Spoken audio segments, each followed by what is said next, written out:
Mi hija me dijo, no toques nada. Y yo toqué su vestido de novia con salsa de espagueti. Esas palabras aún saben a medicina amarga en mi boca, incluso 3 años después. Hoy, voy a contarles algo que nunca pensé que compartiría con nadie. Y si, por un segundo, sienten que esta historia les suena familiar, solo les pido que dejen un me gusta y se suscriban, porque esta historia podría ayudar a alguien a acercarse al amor de Dios. Amén. Mi nombre es Evelia Margarita Hernández.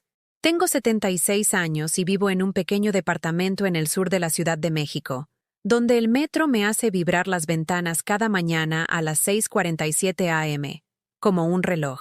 Mis manos tiemblan más que antes. Artritis, dice el doctor, pero todavía saben cómo juntarse en oración. Todavía recuerdan cómo pasar las gastadas páginas de mi Biblia encuadernada en cuero, que me ha acompañado por 43 años.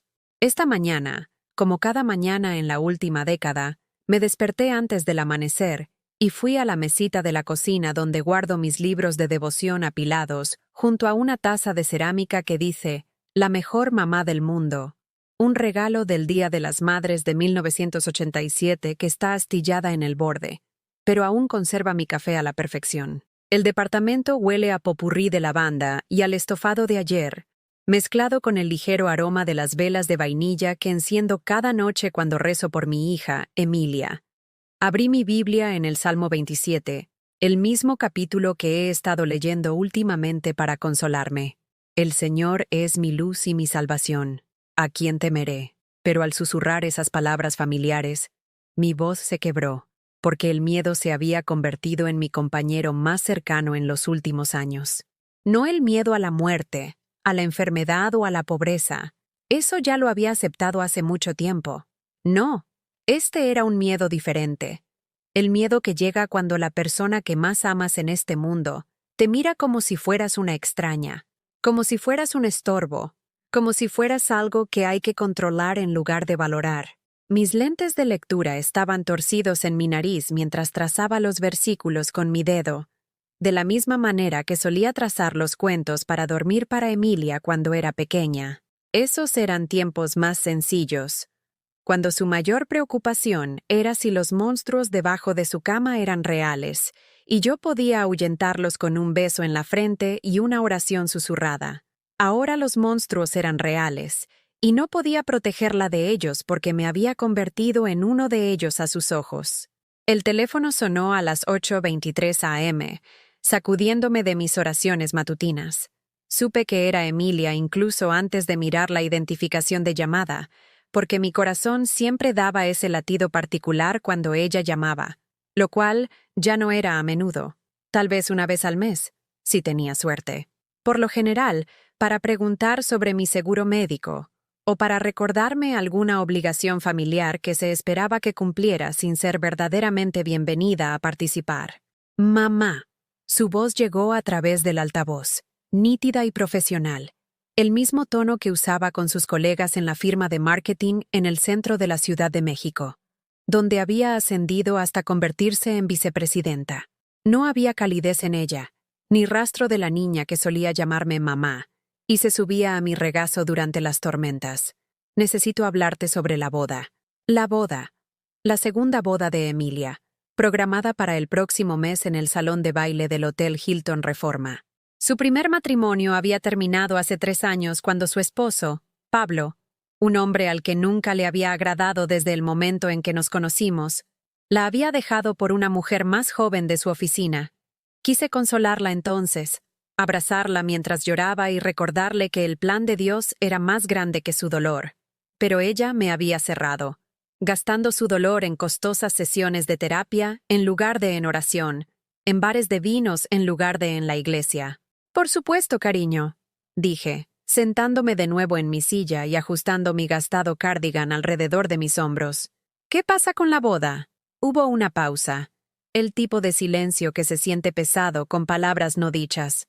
Podía escucharla respirar, como siempre lo hacía cuando estaba a punto de darme noticias que sabía que dolerían. Necesito que entiendas algo, mamá. Esta boda será diferente a lo que estás acostumbrada. Tomás y yo vamos a tener una ceremonia muy moderna, muy elegante. El fotógrafo que contratamos ha trabajado con celebridades y habrá gente de mi empresa, clientes importantes. Todo tiene que ser perfecto. Asentí, aunque ella no pudiera verme. Entiendo, cariño. Solo quiero que seas feliz. Ese es el punto, mamá. Necesito que me prometas algo. Nada de charlas religiosas durante la recepción. No intentes hacer la oración antes de la cena. No saques tu rosario ni intentes guiar a la gente en oración. Y por favor, por el amor de Dios, no toques nada. La florista pasó horas arreglando todo. El servicio de catering tiene una configuración específica, y mi vestido es un vestido de diseñador que cuesta más de lo que la mayoría de la gente gana en 6 meses. Solo necesito que vengas. Te sientes en silencio y me dejes tener este día sin complicaciones. Las palabras me golpearon como un golpe físico, cada una cuidadosamente elegida para hacerme entender mi lugar en su nueva vida. Yo no era su madre en esta ecuación. Era una posible fuente de vergüenza que necesitaba ser manejada y contenida. Era el recordatorio de una vida más sencilla y fiel que ella había superado como la ropa de la infancia. Emilia, susurré, mi voz apenas audible incluso para mí misma. Te crié en la iglesia. Te enseñé a rezar. Yo sé lo que me enseñaste, mamá, y estoy agradecida por los cimientos que me diste, pero ya no soy esa persona. He crecido, he evolucionado, y necesito que respetes que este es mi día, no el tuyo. Después de que colgó, me senté en mi cocina durante mucho tiempo, mirando el teléfono en mis manos. El café se había enfriado en mi taza de la mejor mamá del mundo, y el sol de la mañana que entraba por mi ventana se sentía áspero en lugar de cálido.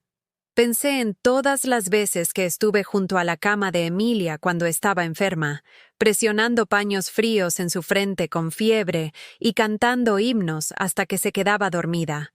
Recordé haberle enseñado a hacer la salsa de espagueti de mi abuela los domingos por la tarde, sus pequeñas manos luchando por remover la olla pesada mientras yo la guiaba desde atrás, ambas riendo cuando le caía más salsa en el delantal que en el tazón. Esos recuerdos ahora se sentían como fotografías, descoloridas y distantes, evidencia de una relación que existía más en mi corazón que en la realidad. La niña que solía suplicarme que le contara historias de la Biblia a la hora de dormir, se había convertido en una mujer a la que le avergonzaba la misma fe que había moldeado su carácter. La hija que solía tomar mi mano durante los servicios religiosos ahora veía mis creencias como supersticiones primitivas que podrían contaminar su sofisticada nueva vida. Tomé mi Biblia de nuevo, abriendo Proverbios 31, donde se habla de una mujer virtuosa cuyos hijos se levantan y la llaman bienaventurada.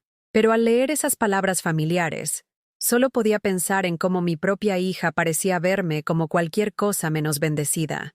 Me veía como una carga, una reliquia de un pasado que prefería olvidar, una madre cuyo amor venía con demasiadas condiciones y demasiada fe adjunta. Esa noche, me acosté en mi cama escuchando los sonidos de la ciudad, sirenas en la distancia, vecinos discutiendo a través de paredes delgadas, el zumbido constante del tráfico en el anillo periférico. Apreté mi rosario entre mis dedos y oré por la comprensión, por la paciencia, por la fuerza para amar a mi hija incluso cuando dejaba claro que mi amor no era deseado. Oré por la sabiduría para saber cómo ser la madre que ella necesitaba que fuera, incluso si eso significaba convertirme en alguien que yo no reconocía. Pero, sobre todo, oré por la gracia para sobrevivir lo que viniera después, porque en lo más profundo de mi corazón, sabía que lo peor estaba por venir. La invitación de la boda llegó 3 semanas después, en una elegante cartulina crema con letras doradas que debieron costar más que mi presupuesto mensual de comestibles. Mi nombre estaba impreso en la parte inferior con letras pequeñas y renuentes. Evelia Margarita Hernández.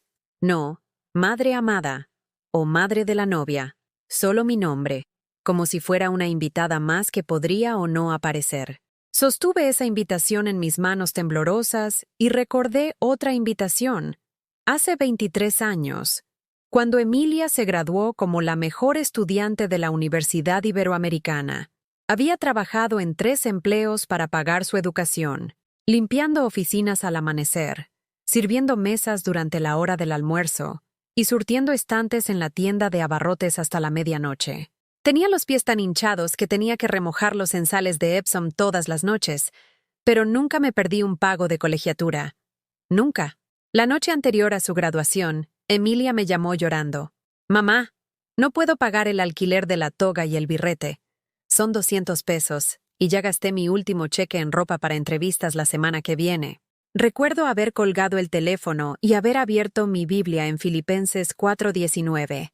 Pero mi Dios suplirá todo lo que os falta conforme a sus riquezas en gloria en Cristo Jesús. Luego fui a mi cómoda. Saqué la pequeña joyero donde guardaba mi anillo de bodas y el collar de perlas que mi madre me había dado, y los llevé a la casa de empeño en la Avenida Revolución a las 11 p.m. El hombre detrás del cristal blindado me ofreció 150 pesos por ambas piezas, una fracción de su valor, pero suficiente para cubrir los gastos de graduación de Emilia con dinero de sobra para una cena de celebración. Nunca le dije de dónde vino ese dinero. Solo dije, Dios provee, cariño, siempre provee. En su ceremonia de graduación, caminó por ese escenario con una toga y un birrete prístinos, summa cum laude, su futuro brillante como el sol de verano en México. Cuando nombraron su nombre, me puse de pie en la última fila y grité tan fuerte que la gente se volteó a mirar. Emilia me encontró después, me abrazó por el cuello y susurró, «Gracias, mamá. Por todo. Prometo que te cuidaré cuando tenga éxito. Prometo que nunca olvidaré lo que sacrificaste por mí». Pero las promesas son como la niebla de la mañana, hermosas en el momento, desaparecidas al mediodía. El éxito de Emilia llegó rápidamente. Consiguió un trabajo en una prestigiosa firma de marketing. Se mudó a un departamento en la Condesa con paredes de ladrillo a la vista y ventanales de piso a techo. Comenzó a salir con hombres que usaban trajes caros y conducían autos que costaban más que mis ingresos anuales. Me invitaba a cenar de vez en cuando, pero siempre con una lista de instrucciones. No menciones la iglesia, mamá. No hables sobre el accidente de mi papá. No hables de nada deprimente. Estas personas son importantes para mi carrera. Aprendí a tragar mis historias, a sonreír y a sentir cuando sus amigos hablaban de sus últimas vacaciones a lugares que solo había visto en revistas. Aprendí a pedir el artículo más barato en menús, donde los aperitivos costaban más de lo que gastaba en comida en una semana. Aprendí a estar agradecida por las migajas de atención que me arrojaba, porque incluso las migajas eran mejores que la inanición del abandono completo. Cuando Emilia conoció a Pablo durante su tercer año en la firma, supe de inmediato que la había perdido por completo. Pablo me miraba como si fuera algo desagradable en lo que había pisado, arrugando ligeramente la nariz cada vez que hablaba. Tenía opiniones sobre todo. Mi ropa estaba anticuada. Mi colonia era poco segura. Mi fe era pintoresca pero poco práctica en el mundo moderno. Durante su primera Navidad juntos, había ahorrado durante meses para comprarle a Emilia una hermosa bufanda de cachemira que la había visto admirar en el escaparate de una tienda. La envolví cuidadosamente en papel que había planchado y reutilizado del año anterior, atándola con una cinta que había guardado de un regalo que me había dado mi vecina. Cuando la abrió frente a Pablo, se rió y dijo, «Oh, qué dulce. Muy abuelita». La cara de Emilia se puso roja, no de enojo por su crueldad, sino de vergüenza por mí. Esa noche, me arrodillé junto a mi cama y oré entre lágrimas. «Señor Jesús, ayúdame a entender. Ayúdame a amar sin esperar amor a cambio. Ayúdame a dar sin llevar la cuenta. Pero por favor, no permitas que me vuelva invisible para mi propia hija». La ironía era cruel. Cuanto más oraba por ella, más parecía alejarse de todo lo que le había enseñado. Dejó de ir al servicio de Nochebuena en la iglesia de Santa María, la iglesia donde había sido bautizada, confirmada, y una vez se había ofrecido como voluntaria para ayudar con el ministerio infantil. Dejó de llamar los domingos, sabiendo que era cuando yo asistía a misa y podría querer compartir lo que el padre Murphy había predicado. Incluso dejó de decir, «Dios te bendiga», cuando la gente estornudaba, como si reconocer lo divino se hubiera vuelto inferior a su nuevo estatus social. Pero seguí rezando, cada mañana al amanecer, cada noche antes de acostarme, y un sinnúmero de veces a lo largo de cada día. Oré por su alma, por su felicidad, por sus futuros hijos, por su matrimonio con Pablo, aunque él me trataba como a una intrusa no deseada en la vida de mi propia hija. Encendí velas en la iglesia, dejé mi mezquina pensión de viuda en el plato de ofrendas y pedí al círculo de oración en Santa María que recordaran a Emilia en sus intercesiones. «Señora Hernández», me dijo el padre Murphy un domingo después de la misa, con sus amables ojos llenos de preocupación. «¿Se ve cansada? ¿Se está cuidando?» Forcé una sonrisa y asentí, pero la verdad era que me estaba muriendo por dentro, lenta, silenciosamente, como una planta que deja de recibir agua, pero intenta sobrevivir solo con esperanza. El departamento se sentía demasiado grande y demasiado vacío. Las comidas sabían a aserrín cuando no tenías a nadie con quien compartirlas. Los programas de televisión perdían su humor cuando no había nadie para reír a tu lado. La boda de Emilia con Pablo había sido un asunto lujoso en el Hotel Four Seasons. 300 invitados, una orquesta de 8 instrumentos y flores que costaban más que los coches de la mayoría de la gente. Llevaba mi mejor vestido, azul marino con pequeños botones de perlas que había comprado para mi propia boda 37 años antes. Y me senté en la tercera fila, no en la delantera donde suelen sentarse las madres, porque la familia de Pablo necesitaba esos asientos para asociados de negocios importantes. Durante la ceremonia, cuando el oficiante preguntó si alguien se oponía a la unión, me mordí la lengua con tanta fuerza que sentí sabor a sangre. No porque me opusiera a su amor, sino porque me oponía a la forma en que Pablo me había borrado sistemáticamente de la vida de Emilia, convenciéndola de que la fe era debilidad, que las obligaciones familiares eran cargas, que la mujer que había sacrificado todo por el éxito de su hija, ahora era una vergüenza que había que manejar y minimizar. El matrimonio duró 4 años. 4 años de raras llamadas telefónicas, cumpleaños perdidos y festividades pasadas en soledad, mientras viajaban a lugares exóticos que solo veía a través de las publicaciones cuidadosamente curadas de Emilia en las redes sociales.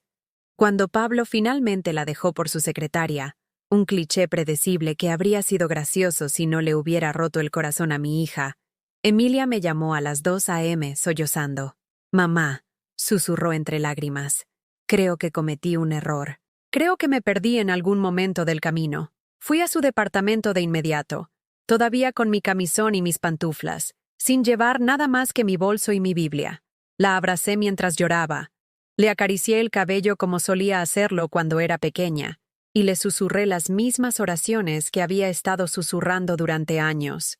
Pero cuando llegó la mañana, y sus lágrimas se secaron, las barreras volvieron a levantarse. «Gracias por venir, mamá», dijo, con la voz volviendo a ese tono frío y profesional.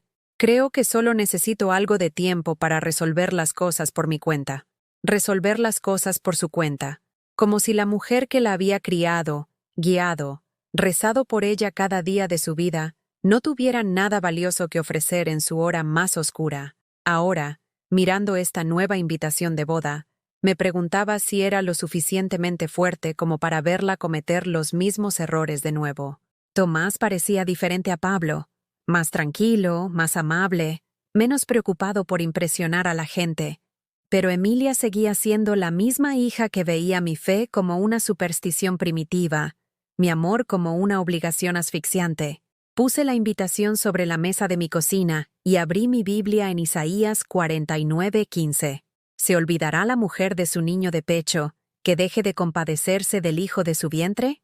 Aun cuando ellas se olviden, yo no me olvidaré de ti. Pero al leer esas palabras, un pensamiento terrible se coló en mi mente como veneno. ¿Estoy siendo puesta a prueba o simplemente olvidada?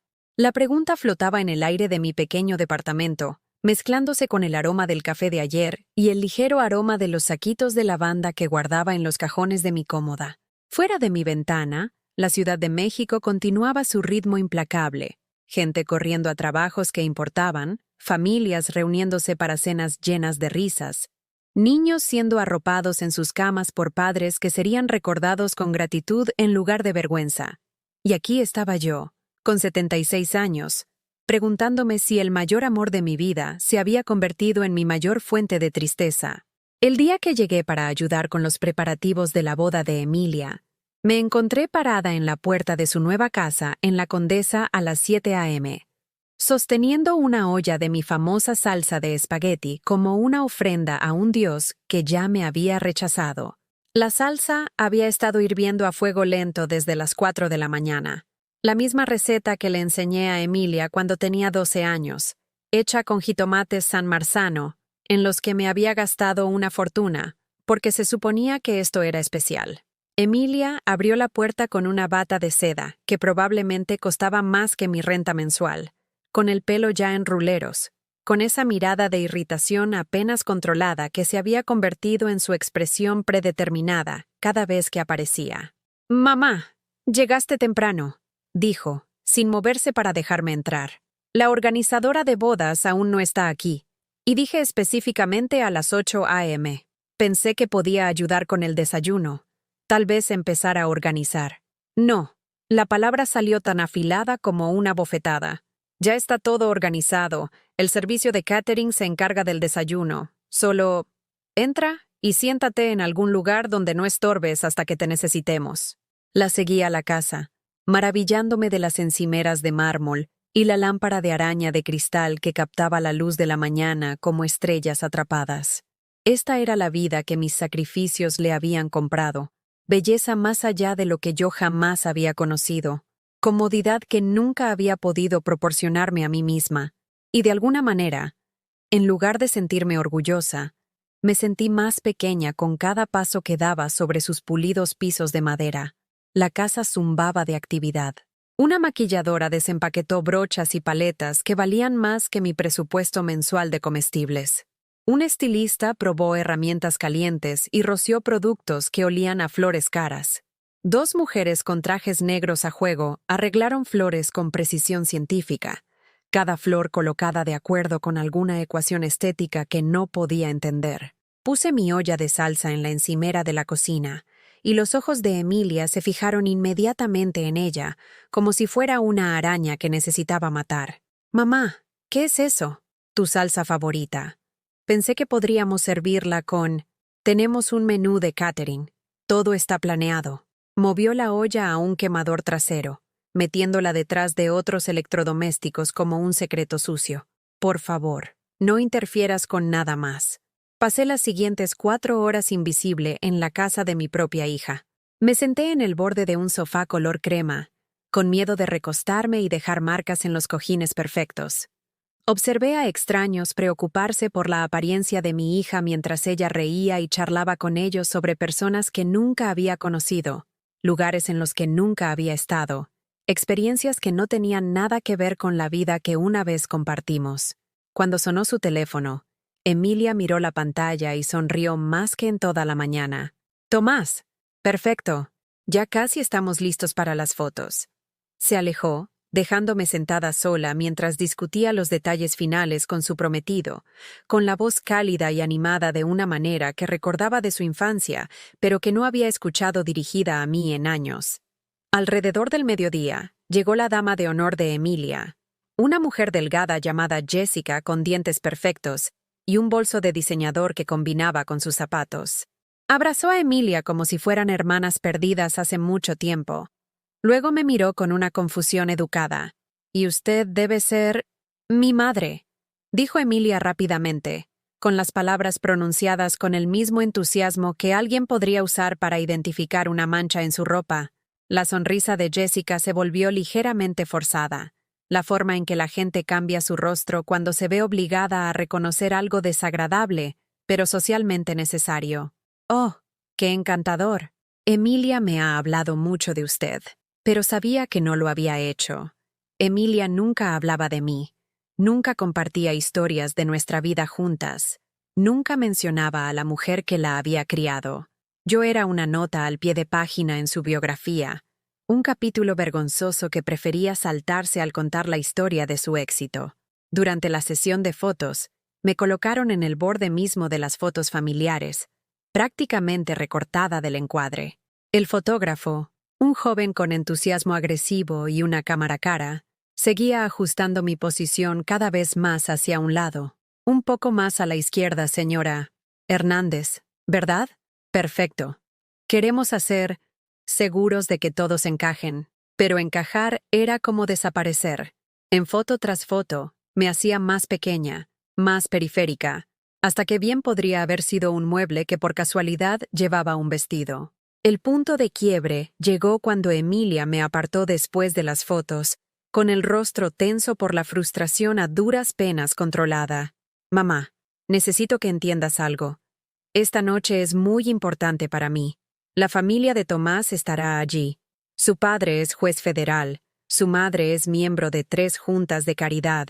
Mis colegas del trabajo, los socios principales del bufete de abogados de Tomás. Son personas que importan. Entiendo, cariño. ¿No? No creo que lo hagas. Miró a su alrededor para asegurarse de que nadie escuchaba. Luego se acercó. Necesito que me prometas que no me avergonzarás esta noche. No hables de la iglesia. No menciones el accidente de mi papá. No cuentes historias del antiguo vecindario. Y por favor, por el amor de Dios, no intentes rezar la oración ni sacar el rosario. Esta gente es sofisticada. No lo entenderán. Cada palabra cayó como un golpe físico. La iglesia donde había encontrado consuelo en mis horas más oscuras era una vergüenza. El accidente que se había llevado a su padre, mi esposo, era un secreto vergonzoso. El vecindario donde la había criado con amor y oraciones era algo que debía ocultarse como un historial delictivo. Emilia. Susurré, con la voz apenas audible. No trato de avergonzarte. Solo quiero ser parte de tu felicidad. Entonces, sé parte de ello, quedándote callada y manteniéndote al margen. Después de que se marchó, me encontré sola en el baño de visitas de su casa, mirando mi reflejo en un espejo enmarcado con luces como el camerino de una estrella de cine. La mujer que me devolvía la mirada tenía 76 años. Vestía un vestido que había comprado en Sears hace 3 años, aferrada a una fe que aparentemente no tenía cabida en el nuevo mundo de su hija. Saqué mi rosario de mi bolso, las mismas cuentas con las que había rezado durante las enfermedades infantiles de Emilia, sus desamores adolescentes, sus luchas universitarias. Las sostuve contra mi pecho y susurré el Padre Nuestro, pero por primera vez en mi vida, las palabras se sintieron vacías, como hablar en un vacío que no tenía interés en escuchar. Esa tarde, mientras Emilia se peinaba, recorrí su casa buscando cualquier rastro de la hija que había criado. No había fotos familiares en las paredes, solo arte abstracto que no significaba nada para nadie. No había Biblia en su mesita de noche, solo novelas exitosas sobre mujeres que se encontraron a sí mismas a través de costosas terapias y viajes exóticos. No había ninguna cruz colgada en ningún lugar, solo decoraciones minimalistas que hablaban de éxito, pero no de alma. En el armario de su dormitorio, encontré su vestido de novia colgado como una nube hecha sólida. La etiqueta del precio aún estaba adherida. $8,500. Más de lo que había gastado en toda mi ropa en los últimos 5 años combinados. La tela era exquisita, bordada a mano con perlas que capturaban la luz como gotas de rocío en las telarañas. Extendí la mano lentamente, con reverencia, de la misma manera que solía tocar su frente cuando tenía fiebre. Mis dedos apenas rozaron el dobladillo, y de repente fui transportada 25 años atrás a un pequeño departamento en el sur de la Ciudad de México, donde había pasado semanas cosiendo a mano un vestido de primera comunión para Emilia, de 8 años, trabajando a la luz de la lámpara después de mis turnos en la fonda, porque no podíamos permitirnos comprar uno ya hecho. ¿Te gusta, mamá?, había preguntado cuando finalmente terminé, dando vueltas frente a nuestro espejo agrietado, mientras el algodón blanco fluía a su alrededor como alas de ángel. Te ves hermosa, mi niña, como un ángel enviado directamente del cielo. ¿Jesús pensará que soy guapa con él?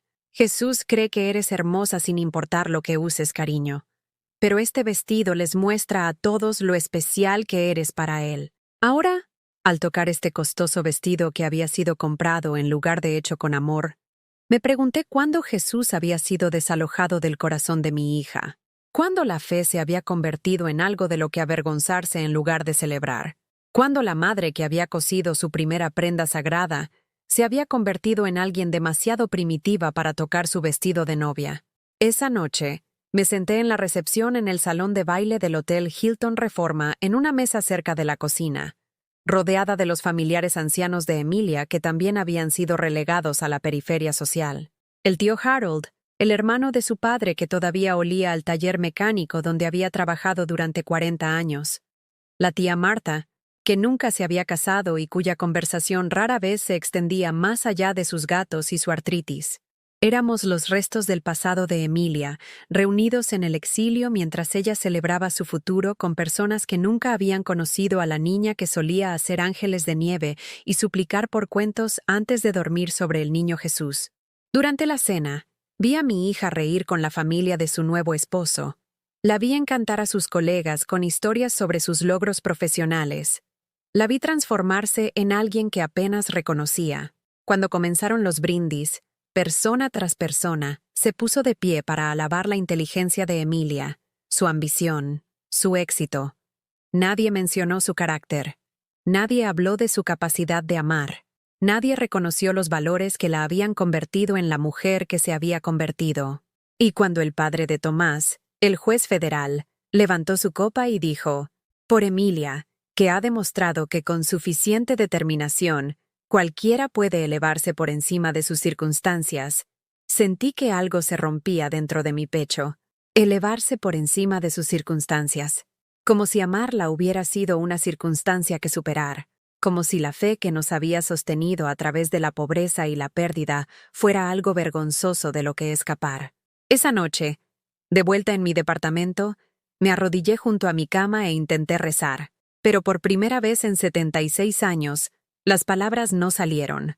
Sostuve mi rosario hasta que me acalambraron los dedos. Pero el cielo se sintió sellado sobre mí. El silencio de Dios más ensordecedor que cualquier tormenta. ¿Estás ahí?, susurré en la oscuridad. ¿Estás escuchando? Porque no sé cuánto más puedo soportar. La única respuesta fue el sonido de mis propios latidos y el lejano rugido del metro que transportaba a la gente a destinos que importaban, a vidas que tenían significado, a relaciones que traían alegría en lugar de un dolor sin fin y punzante. A la mañana siguiente a la boda, desperté con 17 llamadas perdidas en mi teléfono. 17. Miré la pantalla a través de los ojos hinchados por una noche de lágrimas, con mis dedos artríticos luchando por desplazarse por la lista de mensajes de voz enojados de Emilia, Tomás y personas cuyos números ni siquiera reconocía. El primer mensaje era de Emilia, con la voz temblorosa de una rabia que nunca había escuchado antes. «Mamá, lo que hiciste es imperdonable. Imperdonable. ¿Entiendes lo que me has costado? El fotógrafo quiere cobrar extra por editar las fotos». La madre de Tomás no ha dejado de hacer preguntas. Me has humillado delante de todos los que importan en mi vida. Me senté en el borde de mi cama con mi camisón raído, sosteniendo el teléfono como si fuera a explotar, tratando de reconstruir lo que había sucedido después de que me fuera de la recepción temprano, con un fuerte dolor de cabeza y un corazón demasiado roto para fingir más. El segundo mensaje era de Tomás, con la voz cuidadosamente controlada pero helada. «Señora Hernández, creo que necesitamos tener una conversación seria sobre límites. Lo que hizo anoche fue completamente inapropiado. Emilia está devastada. Lo que hice. ¿Pero qué había hecho yo? Aparte de existir en un espacio donde mi existencia no era bienvenida». El tercer mensaje era de Jessica, la dama de honor de Emilia, con la voz goteando la misma falsa preocupación que usan las mujeres adineradas cuando pronuncian sentencias de muerte social. «Evelia, cariño, creo que deberías saber que la gente está hablando. Lo que pasó anoche, bueno, ha planteado algunas preguntas sobre tu estado mental. Emilia está preocupada por ti. Todos lo estamos. Estado mental. Como si amar demasiado a tu hija fuera una forma de locura». Finalmente reuní el valor para escuchar el último mensaje de Emilia, enviado a las 2:47 a.m. «Ya no puedo con esto, mamá. No puedo seguir poniendo excusas por ti. No puedo seguir pretendiendo que tenerte en mi vida no lo complica todo. Quizás necesitamos algo de espacio. Quizás mucho espacio. El teléfono se me resbaló de las manos temblorosas y cayó sobre el piso de madera, y el sonido resonó por mi pequeño departamento como un disparo. Lo miré allí tirado, este aparato que acababa de entregar mi exilio de la única familia que me quedaba, y me pregunté si así se sentía Dios cuando la humanidad dejaba de invocar su nombre. 3 horas después, Emilia llegó a mi departamento sin avisar, con el rostro cubierto por una máscara de furia controlada. No esperó a que la invitara a entrar. Simplemente me empujó para entrar en mi sala de estar, sus tacones de diseñador haciendo clic contra mi linóleo desgastado como una cuenta regresiva para la ejecución. Necesitamos hablar, dijo, de pie en el centro de mi pequeño espacio como una reina que inspecciona la choza de un campesino. Sobre lo que pasó anoche. Emilia, cariño, honestamente no entiendo qué. No. Levantó la mano como un policía de tránsito. No finjas que no sabes lo que hiciste. La salsa de espagueti, mamá. Tocaste mi vestido de novia con salsa de espagueti. El recuerdo volvió como una presa que se rompe. Después de la recepción, después de ver a mi hija celebrar con personas que me veían como una reliquia de su vergonzoso pasado, efectivamente fui a ver su vestido una vez más. Lo había tocado. No con salsa en los dedos, sino con manos que recordaban haber cosido su primer vestido de comunión.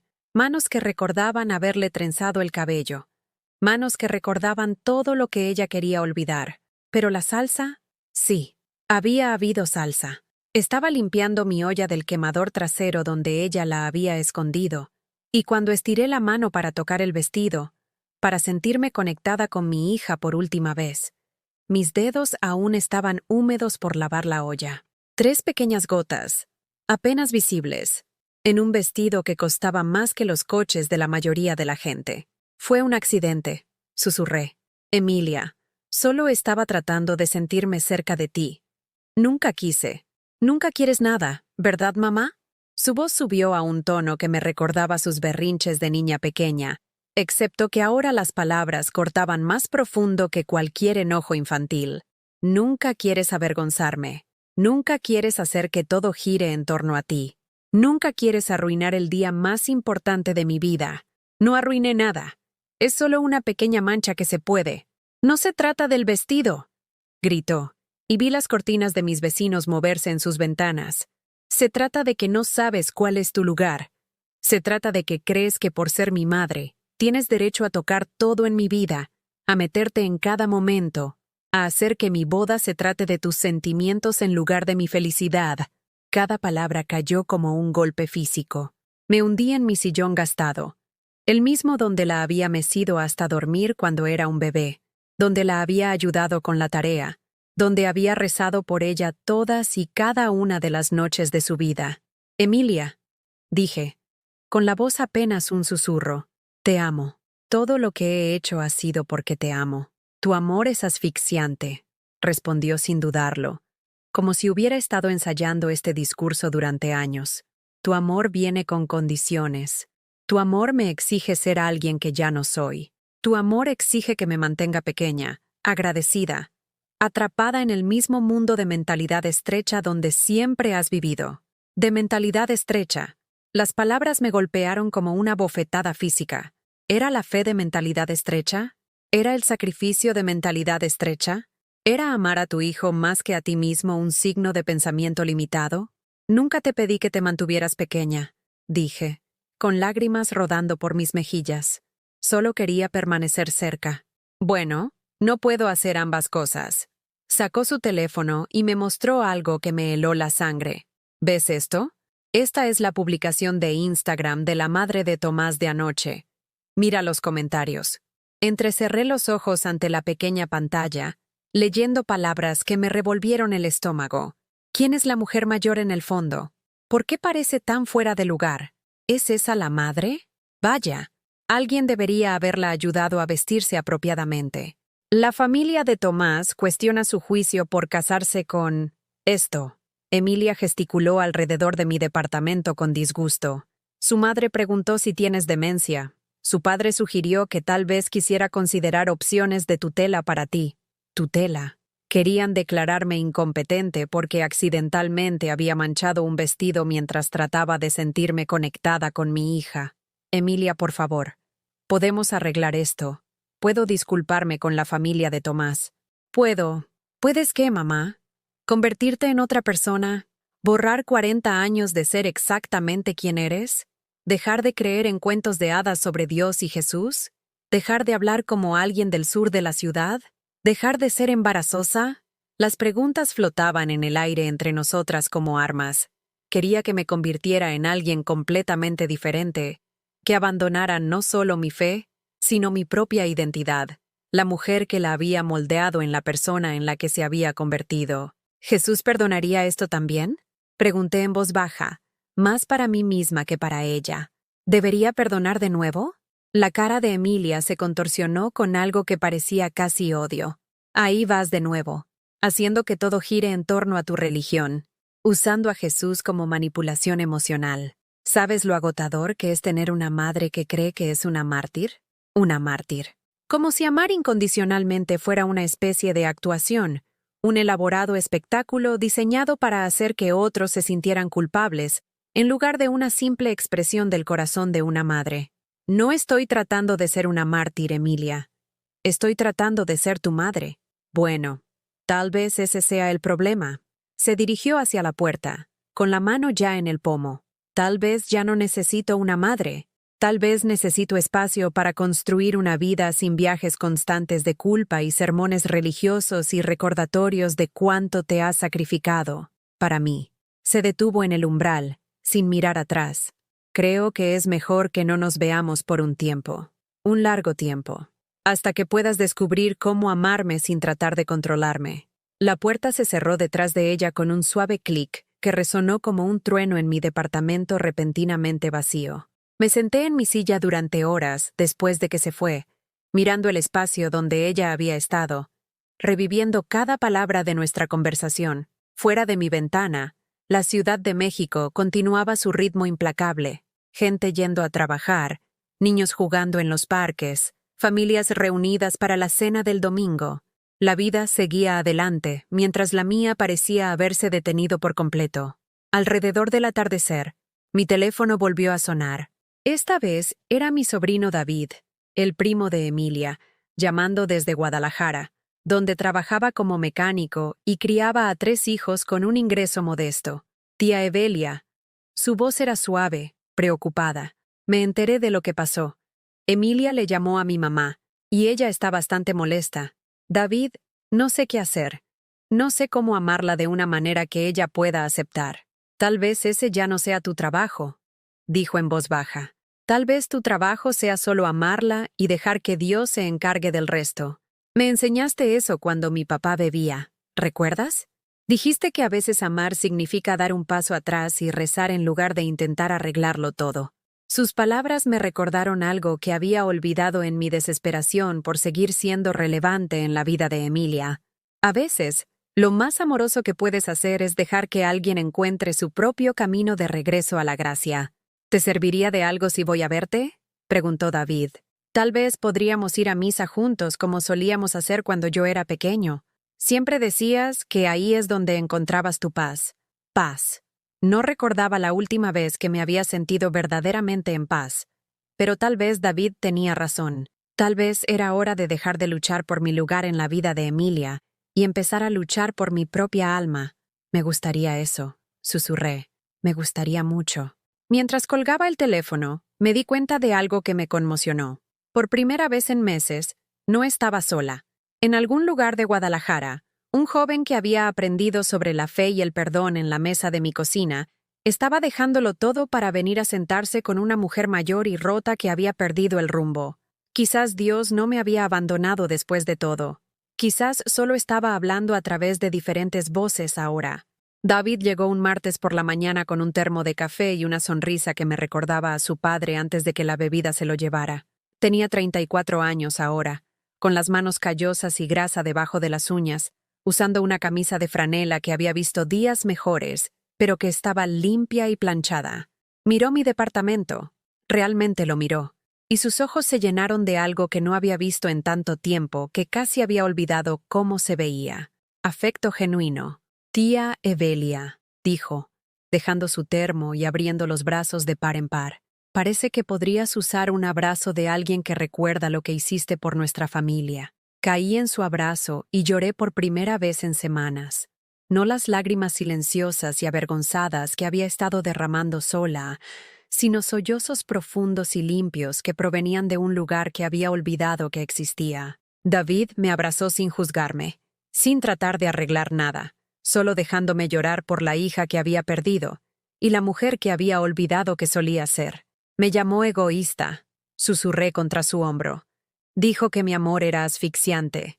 Emilia ha olvidado muchas cosas, dijo David en voz baja, pero eso no las hace menos ciertas. ¿Recuerdas cuando mi papá perdió su trabajo en la planta? Venías a nuestra casa todos los domingos durante 2 meses con comestibles, y cuando mi mamá intentó pagarte, dijiste que el único pago que querías era que nosotros lo pasáramos adelante algún día. Sí, lo recordaba. Recordaba a la madre de David llorando en la mesa de su cocina, tratando de averiguar cómo alimentar a 3 muchachos en crecimiento con los beneficios del desempleo. Recordaba la forma en que los ojos de David se habían iluminado cuando yo había traído sus galletas favoritas, cómo me había ayudado a llevar las bolsas de mi coche, charlando sobre la escuela y el béisbol, y sus sueños de arreglar coches cuando fuera grande. Me enseñaste que el amor no se trata de llevar la cuenta, continuó David. Dijiste que el amor de Dios no viene con recibos, así que el nuestro tampoco debería. ¿Recuerdas eso? Asentí, secándome los ojos con el pañuelo que me tendió. Entonces, ¿cuándo empezaste a dejar que Emilia te convenciera de que tu forma de amar era incorrecta? La pregunta me golpeó como una revelación. ¿Cuándo había empezado a creer que mi fe era primitiva, mi sacrificio insignificante, mi amor insuficiente? ¿Cuándo había permitido que la vergüenza de mi hija se convirtiera en la mía? No lo sé, admití. En algún momento del camino, empecé a pensar que si simplemente me volvía más pequeña, más silenciosa, menos yo misma, ella podría amarme a cambio. ¿Y cómo te está funcionando eso? A pesar de todo, casi sonreí. David siempre había sido directo, incluso de niño. Era una cualidad que yo había fomentado en él, aunque Emilia la había encontrado grosera y poco sofisticada cuando todos nos reuníamos para las fiestas familiares en tiempos mejores. No muy bien, dije. Así que tal vez es hora de probar algo diferente. Esa tarde, David me llevó a la iglesia de Santa María por primera vez en 3 meses. Había dejado de asistir a misa después de la primera boda de Emilia, demasiado avergonzada para enfrentarme a la congregación que me había visto criarla, demasiado avergonzada para responder preguntas sobre por qué ya no la visitaba. Pero al entrar en ese santuario familiar, respirando el aroma del incienso y la madera vieja y la cera de las velas, sentí que algo en mi pecho se aflojaba por primera vez en años. El padre Murphy estaba terminando sus oraciones de la tarde en el altar. Cuando me vio, su rostro curtido se transformó en una sonrisa que me recordó por qué siempre me había sentido segura en este lugar. Evelia, dijo, acercándose con el paso pausado de alguien que entendía que la curación no se podía apresurar. He echado de menos verte por aquí. He echado de menos estar aquí, padre. Simplemente, no sabía si pertenecía más. Estudió mi rostro con la suave percepción de alguien que había pasado 40 años escuchando confesiones y secando lágrimas. ¿Te gustaría hablar? No es una confesión, agregó rápidamente al ver mi vacilación. Solo hablar. A veces es lo que más necesitamos. En su pequeña oficina detrás de la sacristía, rodeado de estantes de libros de teología y fotos de bodas y bautizos de feligreses, le conté al padre Murphy todo. Sobre la vergüenza de Emilia, sobre el vestido de novia, sobre ser llamada de mentalidad estrecha y asfixiante. Le hablé del silencio que había estado sintiendo de Dios, de las oraciones que parecían rebotar en el techo, de preguntarme si de alguna manera había fallado tanto como madre como cristiana. El padre Murphy escuchó sin interrumpir, con las manos entrelazadas en su regazo, sin apartar los ojos de mi rostro. Cuando terminé, se quedó callado por un largo momento. Evelia, dijo finalmente, ¿sabes cuál es la parte más difícil de mi trabajo? No es administrar los últimos ritos ni consolar a los afligidos. Es ver a personas buenas torturarse por amar demasiado en lugar de muy poco. Se inclinó hacia adelante en su silla. Jesús fue rechazado por su propio pueblo. Lo llamaron alborotador aquellos a quienes vino a salvar. Le dijeron que su amor era inconveniente, su mensaje anticuado, su presencia vergonzosa para quienes querían parecer sofisticados. ¿Eso hace que su amor sea incorrecto? No, susurré. Entonces, ¿por qué hace que el tuyo sea incorrecto? La pregunta flotaba en el aire entre nosotros como un puente que había tenido demasiado miedo de cruzar. Pero, ¿qué hago, padre? ¿Cómo la amo sin perderme a mí misma? Recuerda quién eres, dijo simplemente. Recuerda que no eres solo la madre de Emilia. Eres Evelia Margarita Hernández, hija de Dios, mujer de fe, superviviente de 40 años de viudedad que crió a una hija exitosa a pesar de tener todas las razones para rendirte. Eres la mujer que enseñó en la escuela dominical durante 20 años, que llevó comestibles a familias con dificultades, que rezó el rosario en las salas de espera de los hospitales con extraños que necesitaban consuelo. Mientras hablaba, sentí que algo se agitaba en mi pecho.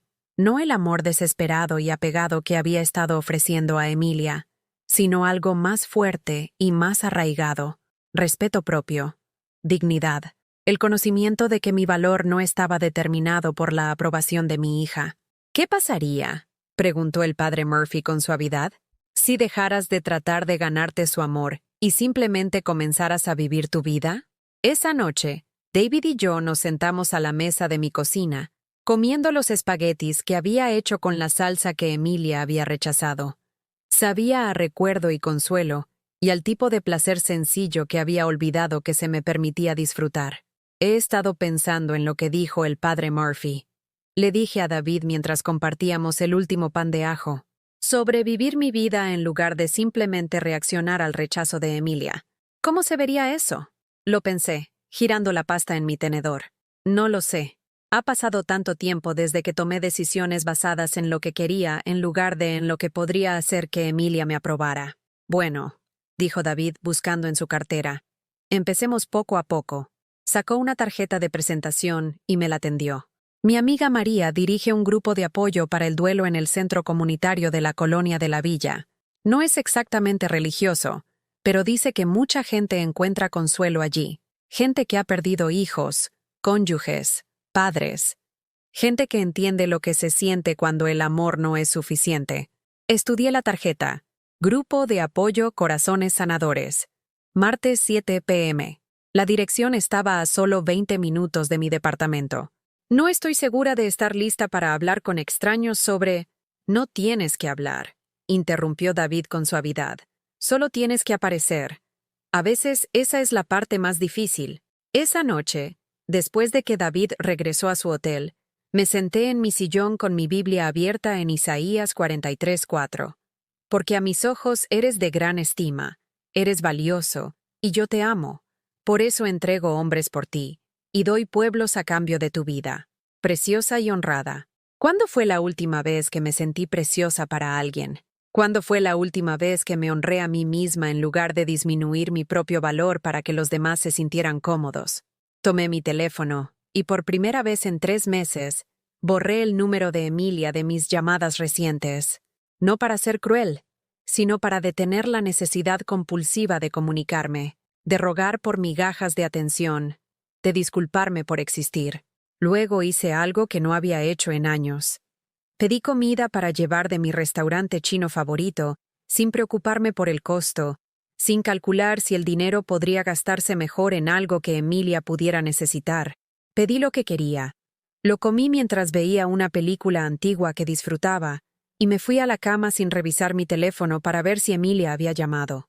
Por primera vez en meses, dormí toda la noche. A la mañana siguiente, me desperté y tomé una decisión que me habría aterrorizado una semana antes. Iba a ese grupo de apoyo, no porque David lo sugiriera, no porque el padre Murphy pensara que era una buena idea, sino porque quería recordar cómo se sentía estar rodeada de personas que no veían mi amor como una carga que había que gestionar. Mientras me vestía para el día, Me vi en el espejo e hice una pausa. La mujer que me devolvía la mirada tenía 76 años, con cabello plateado que captaba la luz de la mañana y ojos que habían visto la angustia, pero no habían perdido su capacidad de esperanza. Llevaba un vestido azul que resaltaba el color de sus ojos y una pequeña cruz de oro que había sido de su madre. Parecía alguien que valía la pena conocer. «Hola, Evelia», le dije a mi reflejo. «Me da gusto volver a verte». Y por primera vez en más tiempo del que podía recordar, lo decía de verdad. Ese martes por la noche, conduje al centro comunitario en la villa, con las manos temblorosas en el volante, pero con el corazón firme en su propósito. Había terminado de encogerme para encajar en la visión de Emilia de quién debía ser. Estaba lista para recordar quién había sido siempre, y tal vez, solo tal vez, para descubrir en quién aún podía convertirme. El grupo de apoyo en el centro comunitario de la villa se convirtió en mi salvavidas durante las semanas siguientes. María, la líder del grupo, era una mujer de 50 años que había perdido a su hijo adolescente en un accidente automovilístico y entendía el dolor particular que surge cuando el amor se encuentra con la ausencia. El círculo de sillas plegables albergaba historias que me partían el corazón, padres que habían perdido a sus hijos por la adicción, cónyuges olvidados en hogares de ancianos, hijos adultos que habían cortado el contacto por dinero o política, o simplemente por el agotamiento de lidiar con padres envejecidos. Pero también había algo más en esa sala: fuerza, el tipo de resistencia silenciosa que surge cuando has sobrevivido a tu peor miedo y descubres que todavía estás respirando. Estas personas habían aprendido a amar sin condiciones, a esperar sin garantías, a encontrar la paz en el espacio entre lo que habían dado y lo que habían recibido a cambio. 3 semanas después de mi rutina del martes por la noche, mientras caminaba hacia mi coche después del grupo, sonó mi teléfono. El nombre de Emilia apareció en la pantalla, y por primera vez en meses, no sentí que mi estómago se contrajera con una desesperada esperanza. Dejé que sonara 2 veces antes de responder. «Hola, Emilia». «Mamá». Su voz era diferente de alguna manera, menos controlada, más fragmentada. «Necesito verte. ¿Puedo ir esta noche?» «Es casi las 9, cariño. ¿Está todo bien?» «No, no todo está bien». Había una grieta en su compostura que no había escuchado desde que era niña. Tomás y yo tuvimos una pelea, una grande, sobre ti, en realidad. ¿Puedo ir, por favor?» Miré el horizonte de la Ciudad de México, con luces centelleando como estrellas terrenales, y sentí que algo sólido se asentaba en mi pecho. No el anhelo desesperado que habría sentido hace un mes, sino una calma certeza. «Por supuesto que puedes venir. Esta es tu casa también, siempre. Pero Emilia, necesitamos tener una conversación real. No sobre Tomás, no sobre el vestido, sino sobre nosotras. Sobre cómo nos tratamos». Hubo silencio al otro lado, luego un pequeño sonido que podría haber sido un sollozo. «Está bien», susurró. «Está bien». Llegó 40 minutos después, sin parecerse en nada a la profesional pulida que había estado en mi sala de estar hace un mes pronunciando ultimátums. Su maquillaje estaba corrido, su blusa cara arrugada, su cabello saliéndose de su arreglo habitualmente perfecto. Parecía, por primera vez en años, alguien que necesitaba a su madre, pero yo también me veía diferente. Llevaba el vestido azul que me hacía sentir segura, la cruz de oro que me conectaba con mi fe, y algo nuevo, una dignidad silenciosa que provenía de 3 semanas de recordar quién era más allá de la opinión de Emilia sobre mí. «Gracias por dejarme venir», dijo, parada torpemente en la puerta de mi casa como una extraña buscando refugio. «Siéntate, cariño, te prepararé un té». Mientras me movía por mi pequeña cocina, preparando el té de manzanilla que tanto le gustaba de niña, Emilia se sentó pesadamente en mi sofá y comenzó a llorar. No las lágrimas de enojo de nuestra última confrontación, sino los sollozos agotados de alguien que había estado cargando demasiado peso durante demasiado tiempo. «Tomás cree que soy una desalmada», dijo cuando le entregué la taza humeante. «Dijo que la forma en que te trato le muestra exactamente qué clase de persona soy realmente. Dijo que está teniendo dudas sobre nuestro matrimonio». Me senté en mi sillón, el mismo donde la había mecido hasta dormir cuando era un bebé, y estudié el rostro de mi hija. Tenía 34 años, exitosa más allá de lo que jamás hubiera imaginado posible, casada con un buen hombre que la amaba, y era miserable. ¿Qué le dijiste?, pregunté en voz baja. Le dije que no entendías los límites. Le dije que eras manipuladora e inductora de culpa y que tenía que protegerme de tu necesidad. Me miró con los ojos enrojecidos, y él dijo que esa no era la mujer de la que había oído hablar por David. Mi sobrino había estado en contacto con Tomás, compartiendo historias sobre la tía que lo había ayudado a criar, que le había enseñado sobre la fe, el sacrificio y el amor incondicional. Dijo que David le contó cómo apoyaste a nuestra familia cuando papá perdió su trabajo, cómo nunca pediste nada a cambio, cómo nos enseñaste que el amor no lleva la cuenta. La voz de Emilia se quebró, y Tomás me preguntó cuándo fue la última vez que te mostré ese tipo de amor. Tomé un sorbo de mi té y esperé. Este no era el momento para que yo la rescatara de su incomodidad o para minimizar su dolor. Este era el momento de la verdad. No pude responderle, mamá.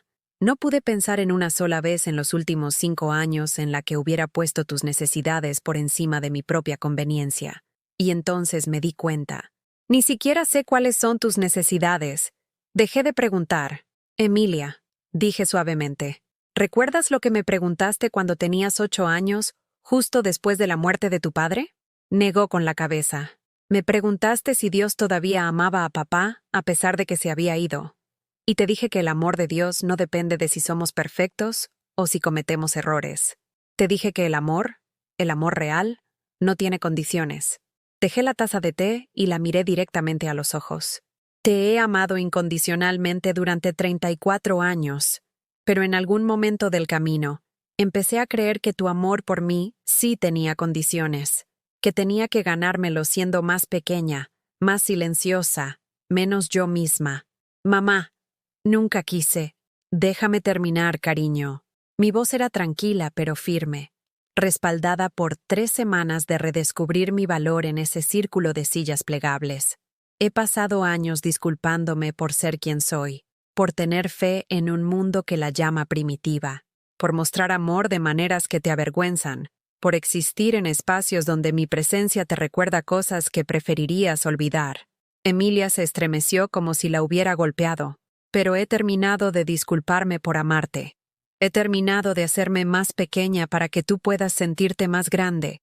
He terminado de fingir que mi fe es algo de lo que avergonzarse en lugar de la base que nos mantuvo a ambas de pie cuando tu padre murió. Alcancé mi Biblia en la mesita auxiliar y la abrí en Mateo 10:37. El que ama a su padre o a su madre más que a mí, no es digno de mí, y el que ama a su hijo o a su hija más que a mí, no es digno de mí. Durante años, te he amado más de lo que he amado a Dios, más de lo que me he amado a mí misma. Y eso no fue saludable para ninguna de nosotras. Emilia me miró con una expresión que nunca había visto antes. Ni enojo ni vergüenza, sino algo que parecía casi reconocimiento. Te perdono por avergonzarte de mí, continué, con la voz firme a pesar de las lágrimas que corrían por mis mejillas. Te perdono por tratar mi amor como una carga. Te perdono por pedirme que abandonara todo lo que me hace ser quien soy para encajar en tu vida. Pero ya no te daré mi brazo a torcer. ¿Qué significa eso?, susurró. Significa que ya no me disculparé por mi fe. Significa que no pretenderé ser alguien que no soy para que te sientas cómoda. Significa que si me quieres en tu vida, me tendrás entera. La mujer que reza el rosario, que va a misa, que cree que el amor de Dios es más grande que tu vergüenza. Me puse de pie y caminé hacia mi ventana, mirando el vecindario donde la había criado con amor y oración, y el tipo de esperanza obstinada que solo las madres entienden. Y significa que si no puedes aceptar a esa mujer, entonces necesitamos dejar de pretender que tenemos una relación, porque prefiero estar sola con mi dignidad que rodeada de personas que ven mi amor como un defecto que hay que gestionar. El silencio se extendió entre nosotras como un puente que cualquiera de nosotras podía elegir cruzar o quemar. Finalmente, Emilia habló, con la voz tan baja que casi me la perdí. Tengo miedo, mamá. ¿De qué, cariño? De ser como tú. Las palabras salieron a borbotones, como si las hubiera estado reprimiendo durante años. De amar demasiado, de sacrificar demasiado, de terminar sola y olvidada a pesar de darlo todo a personas que no lo aprecian. Me volví para mirarla, viéndola claramente por quizás primera vez en años. No como la hija exitosa cuya aprobación anhelaba, sino como una mujer asustada que había confundido la armadura con la fuerza, que había confundido la independencia con el aislamiento. «Emilia», dije suavemente, «no estoy sola. Tengo a Dios, tengo mi fe, tengo personas en mi vida que valoran lo que tengo para dar. Y sí, te tengo a ti, cuando eliges presentarte como tú misma, en lugar de como alguien que se avergüenza de dónde vienes. Pero ¿qué pasa si presentarme como yo misma no es suficiente? ¿Qué pasa si la verdadera yo es alguien con quien la gente no quiere estar?» Era la pregunta que se había estado escondiendo debajo de toda su crueldad, toda su vergüenza, todos sus desesperados intentos de distanciarse de cualquier cosa que pudiera hacerla parecer débil, ordinaria o humana. «Entonces descubrirás cuál es tu verdadera familia», dije, volviéndome a sentar y tomando sus manos entre las mías. «Y descubrirás que ser amada por quien realmente eres vale más que ser admirada por quien pretendes ser». Emilia miró nuestras manos entrelazadas, las mías curtidas y manchadas por la edad, las suyas lisas y cuidadas, y por primera vez en años, no se apartó. «No sé cómo hacer esto, mamá. No sé cómo amar sin llevar la cuenta, cómo ser vulnerable sin sentirme débil. Entonces, es bueno que tengas una madre que ha estado practicando el amor incondicional durante 76 años», dije, apretando suavemente sus dedos. «Pero, Emilia, necesito que entiendas algo. Ya no te perseguiré. No rogaré por tu atención, ni me disculparé por existir. Si quieres aprender a amar de la manera que te enseñé cuando eras pequeña, aquí estoy. Pero no sacrificaré mi paz por tu comodidad nunca más». Asintió lentamente, con lágrimas corriendo por su rostro. «¿Puedes perdonarme? ¿Por todo? ¿Por ser una hija tan terrible?» «Te perdoné incluso antes de que lo pidieras», dije. «Eso es lo que hace el amor. Pero el perdón no significa que volvamos a ser como antes. Significa que empezamos de nuevo, esta vez con honestidad, con respeto por quienes somos realmente ambas». Mientras lloraba en mis brazos por primera vez en años, sentí que algo se asentaba en mi pecho que no había experimentado en tanto tiempo que había olvidado su nombre. Paz. No la esperanza desesperada de que finalmente pudiera aceptarme, sino la tranquila satisfacción que proviene de saber exactamente quién eres y negarte a disculparte por ello. Yo era Evelia Margarita Hernández, hija de Dios, mujer de fe y madre de Emilia. En ese orden.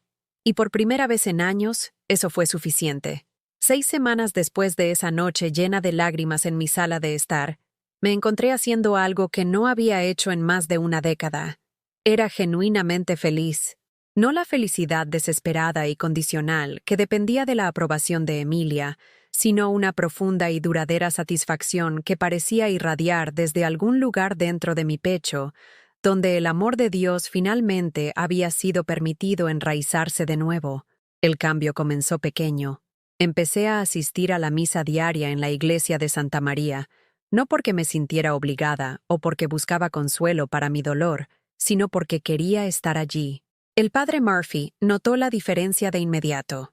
«Evelia», dijo después del servicio del miércoles por la mañana, «te ves más ligera de alguna manera, como si alguien te hubiera quitado un peso que habías estado cargando». «Creo que me lo quité yo misma, padre», respondí, ajustando la bufanda azul que me había comprado el fin de semana anterior. La primera prenda de vestir que había comprado en 3 años que no estaba en liquidación. Con la ayuda de Dios, por supuesto. El grupo de apoyo en la villa había evolucionado de un salvavidas a una fuente de amistad genuina. María me invitó a unirme al proyecto de servicio mensual del grupo, y me encontré pasando los sábados por la mañana en un comedor social en la colonia de Tepito, clasificando donaciones y preparando bolsas para las familias necesitadas. Era un trabajo que había hecho durante años antes de que la vergüenza de Emilia me hiciera retirarme de todo lo que me daba alegría. «Señora Hernández», dijo Rosa, una joven madre que venía al comedor regularmente, Mi hija pregunta por usted todas las semanas. Le encanta cómo le trenza el cabello mientras esperamos en la fila. Miré a Sofía, de 8 años, cuyos rizos oscuros me recordaron a Emilia a esa edad, cuando hacerse trenzar el cabello por su madre era lo más destacado de su día en lugar de una fuente de ansiedad social. ¿Te gustaría aprender a hacerlo tú misma?, le pregunté a Rosa. Podría enseñarte el patrón que me enseñó mi propia madre. Mientras le mostraba a Rosa la trenza simple pero elegante que se había transmitido a través de 3 generaciones de mujeres en mi familia, sentí que algo encajaba. Esta era yo. No solo la madre de Emilia, sino una mujer con conocimientos para compartir, manos que podían consolar, historias que importaban a personas más allá de mi propio círculo familiar. David volvió a visitarme en octubre, esta vez trayendo a su esposa Carmen y a sus 3 hijos. Se quedaron el fin de semana, llenando mi pequeño departamento de risas y del tipo de caos que surge cuando el amor desborda los límites de una conversación adulta cuidadosa.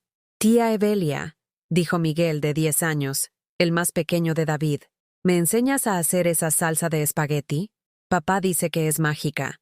No es mágica, cariño, dije, subiéndolo a una silla para que pudiera ayudar a remover la olla. Es solo amor y paciencia y buenos ingredientes. Pero a veces esas 3 cosas juntas pueden sentirse bastante mágicas. Carmen observaba desde la puerta de la cocina, con su teléfono grabando videos de la cara concentrada de Miguel mientras removía, sus hermanos discutiendo sobre quién podría agregar la albahaca, David contando historias sobre cómo aprendió a cocinar en esta misma cocina 20 años antes. «Eres una persona natural con los niños», dijo Carmen más tarde, mientras lavábamos los platos, mientras los niños veían una película en la sala de estar. ¿Alguna vez has pensado en ser voluntaria con niños? Hay un programa en nuestra iglesia en Guadalajara que empareja a personas mayores con niños que necesitan tutoría. La idea me intrigó. Durante tanto tiempo había concentrado toda mi energía maternal en Emilia, vertiendo todo en una sola relación que no podía soportar el peso de mi identidad completa. Pero había niños por todas partes que necesitaban lo que yo tenía para ofrecer. No porque estuvieran obligados a amarme, sino porque podían beneficiarse de la sabiduría y la paciencia que vienen con 76 años de vida. Cuéntame más sobre este programa, dije. 2 semanas después, me inscribí en una clase de certificación de tutoría en el colegio comunitario. Los otros participantes eran en su mayoría más jóvenes que yo, jubilados de 60 años, personas sin hijos buscando un propósito, algunos estudiantes universitarios que completaban los requisitos de aprendizaje-servicio. Yo era la persona de mayor edad en la sala, y por primera vez en años, eso se sintió como una ventaja en lugar de una vergüenza. La experiencia de vida es nuestro activo más valioso, dijo la instructora. Una trabajadora social llamada Patricia que había estado dirigiendo programas de tutoría durante 15 años.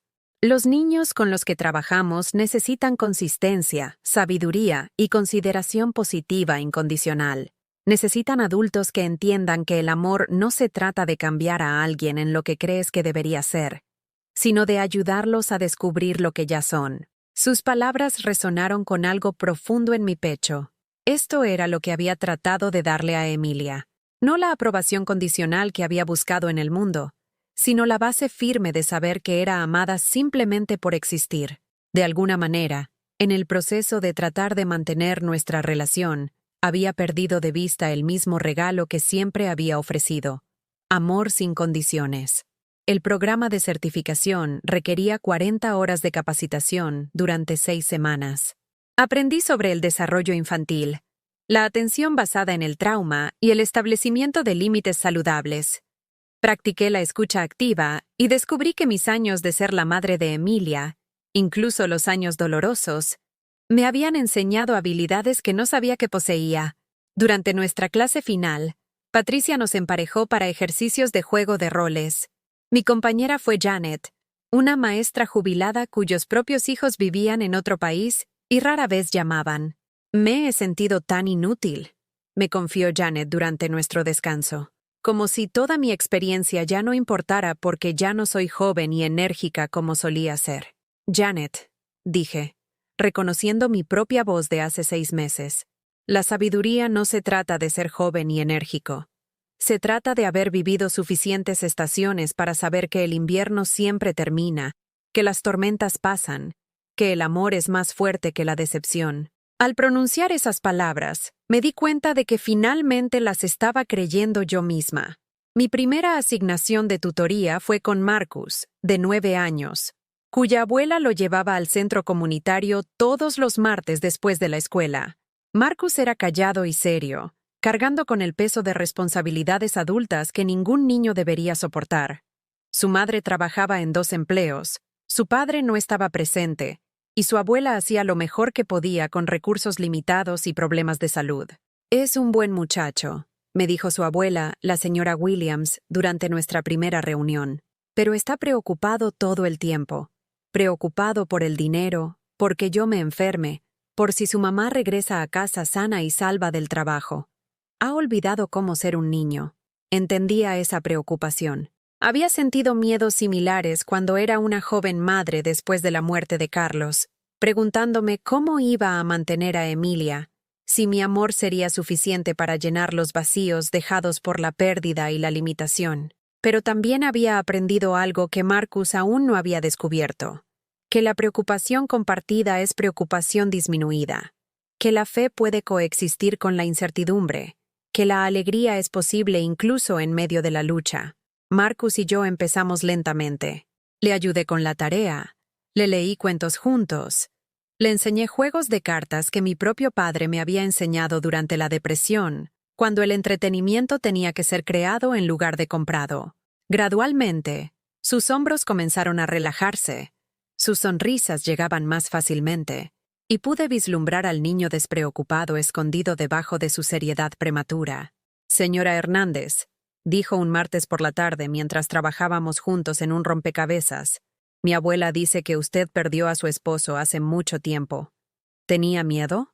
«Aterrada», admití.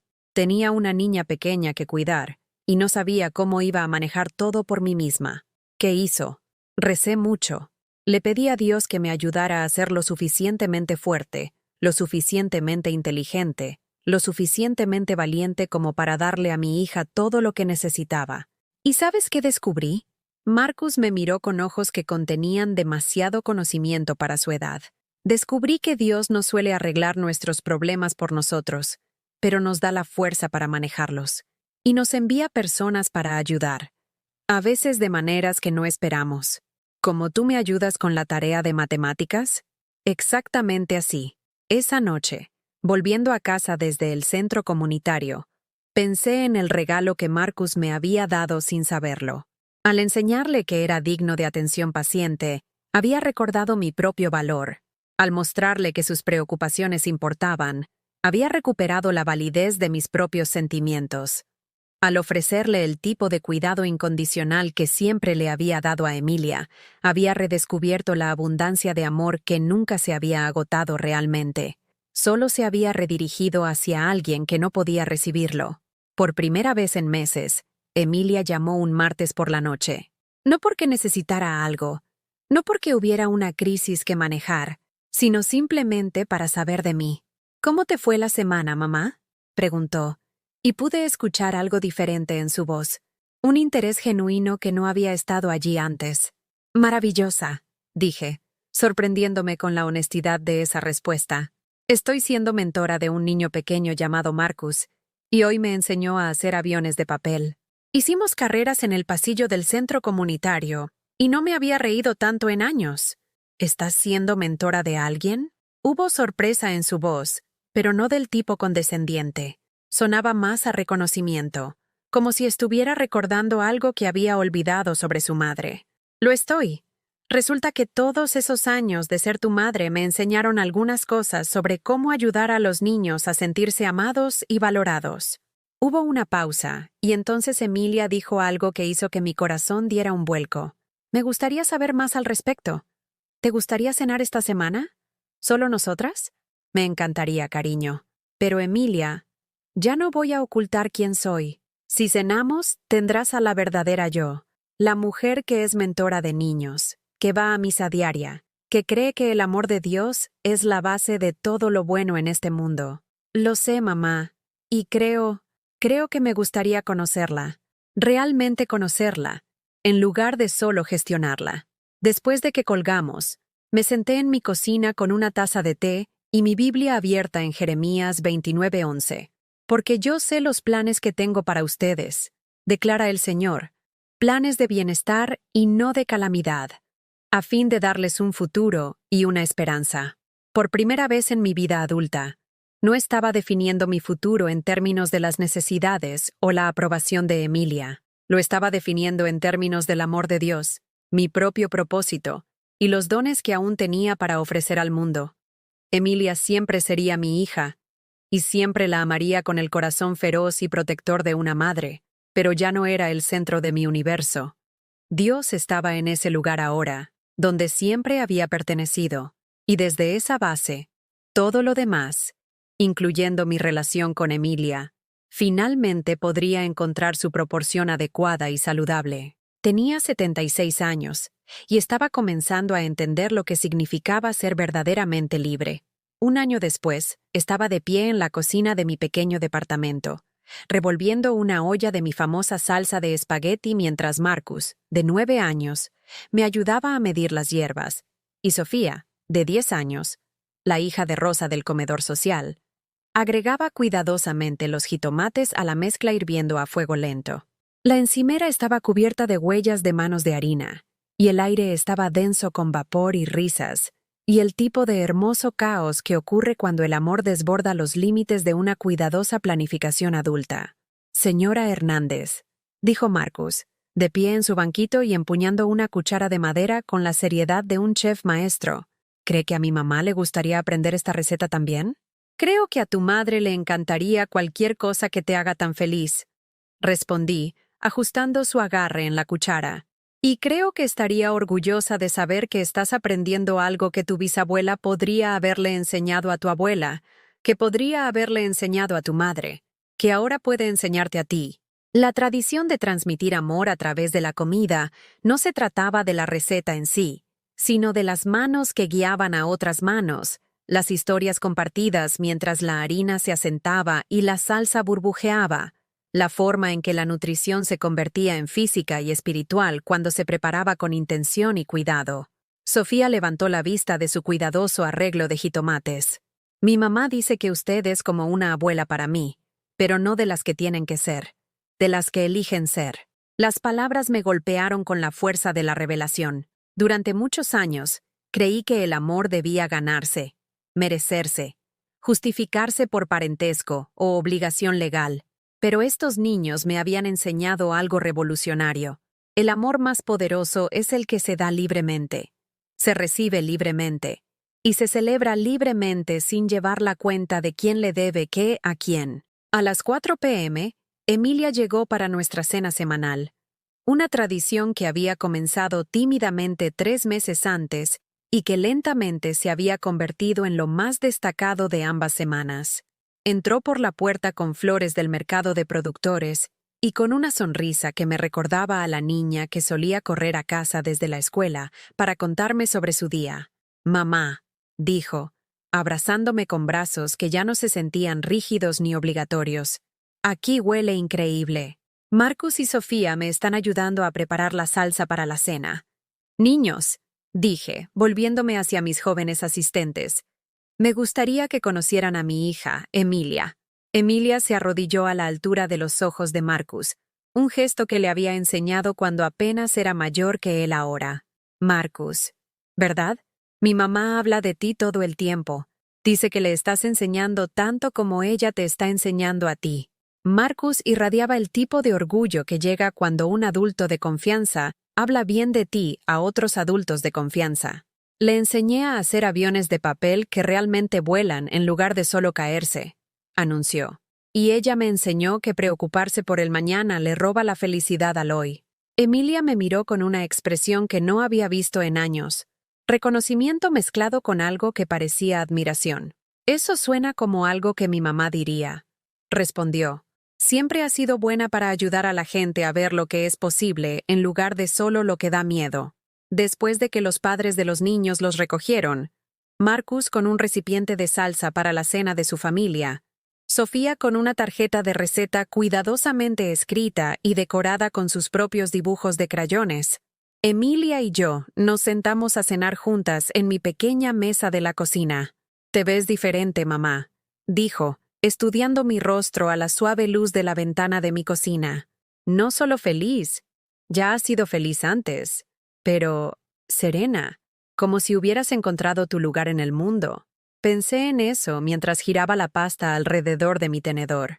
Hace 6 meses, habría desviado el cumplido o inmediatamente habría redirigido la conversación para preguntarle sobre su vida, sus necesidades, su felicidad. Pero había aprendido que aceptar los elogios con gracia era parte de honrar el don que Dios me había dado para impactar las vidas de otras personas. «He encontrado mi lugar», dije simplemente. «Resulta que mi lugar nunca fue solo ser tu madre, por mucho que valorara ese rol. Mi lugar es ser Evelia Margarita Hernández, hija de Dios, mujer de fe, alguien que tiene sabiduría y amor para compartir con cualquiera que lo necesite». Emilia asintió lentamente. «Tomás dice que yo también soy diferente, menos ansiosa, menos controladora.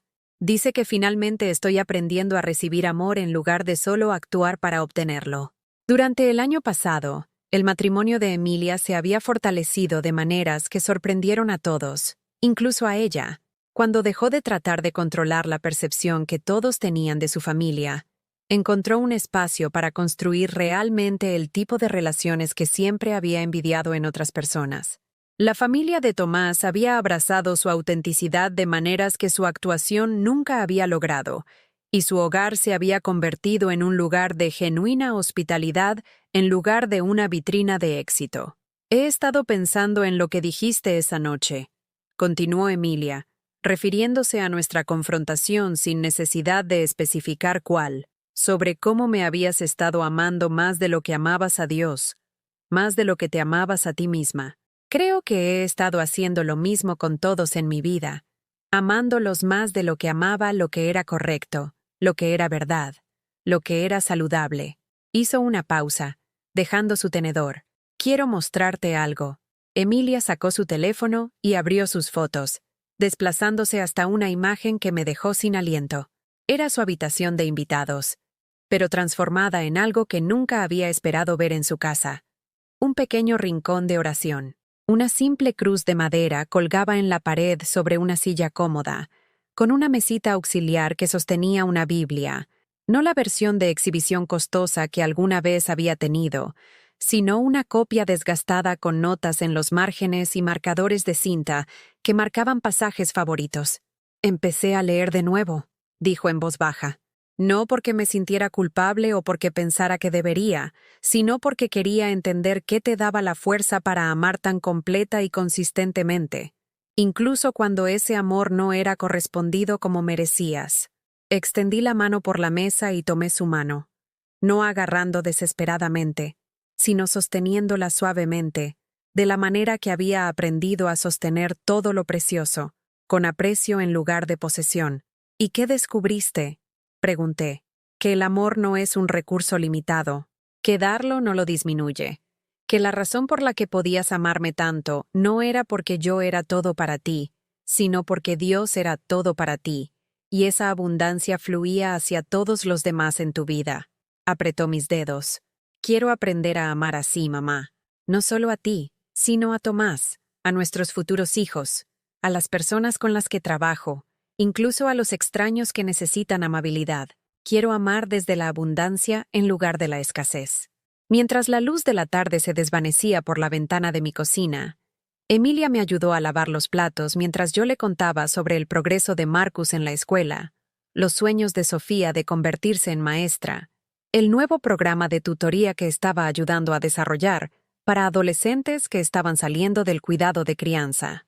Escuchó con la atención que había anhelado durante años, no la paciente cortesía de alguien que soporta una obligación no deseada, sino el interés genuino de alguien que reconoció que la vida de su madre era rica y significativa, más allá de su relación. Cuando estuvo lista para irse, Emilia me abrazó en la puerta con brazos que se demoraron, que comunicaron gratitud y afecto, y el tipo de respeto que solo puede existir entre adultos que han aprendido a verse con claridad. Te amo, mamá, dijo. No porque tenga que hacerlo, no porque seas perfecta, no porque te lo hayas ganado por ser lo que necesitaba. Te amo porque eres exactamente quien Dios te creó para ser. Y estar cerca de esa autenticidad me da ganas de ser más yo también. Después de que se fue, me senté en mi sillón con mi Biblia abierta en Romanos 8:28. Y sabemos que para los que aman a Dios, todas las cosas cooperan para bien. Esto es, para los que son llamados conforme a su propósito. Todas las cosas. Incluso los años de rechazo. Incluso la humillación en la boda. Incluso los momentos en que me había preguntado si el amor valía el dolor que podía causar. Dios había estado trabajando incluso entonces, formándome en alguien que podía amar más libremente porque había aprendido a amar desde la fuente correcta. Mi teléfono vibró con un mensaje de texto de David. Tía Evelia, Carmen y yo queremos que sepas que verte reconstruir tu vida este año nos ha enseñado más sobre la fe y la resiliencia que cualquier sermón que hayamos escuchado. Gracias por mostrarnos lo que significa confiar en el plan de Dios, incluso cuando no podemos ver a dónde nos lleva. Sonreí, recordando a la mujer destrozada que se había sentado en esta misma silla hace un año, preguntándose si había sido olvidada tanto por su hija como por su Dios. Esa mujer no podría haber imaginado la vida que estaba viviendo ahora, llena de propósito, rodeada de personas que valoraban lo que tenía para ofrecer, basada en el conocimiento inquebrantable de que mi valor venía del cielo, no de la aprobación humana. El amanecer a través de la ventana de mi cocina a la mañana siguiente se sintió como una promesa, pintando mi pequeño departamento en tonos dorados y rosados que me recordaban por qué el amanecer siempre había sido mi momento favorito para la oración. En esos momentos tranquilos antes de que el mundo se despertara, me sentía más cerca del Dios que nunca me había abandonado, incluso cuando pensé que había dejado de escuchar. Gracias, susurré, con las manos alrededor de mi taza de café, con el corazón lleno del tipo de gratitud que solo llega después de sobrevivir a tu peor miedo y descubrir que eres más fuerte de lo que sabías. Gracias por no dejarme conformarme con menos de tu mejor plan para mi vida. Al abrir mi Biblia para comenzar el día, pensé en todas las mujeres que podrían estar sentadas en sillas similares a la mía, sintiéndose olvidadas por los hijos a quienes habían sacrificado todo para criar, preguntándose si su fe era una tontería y si su amor era desperdiciado.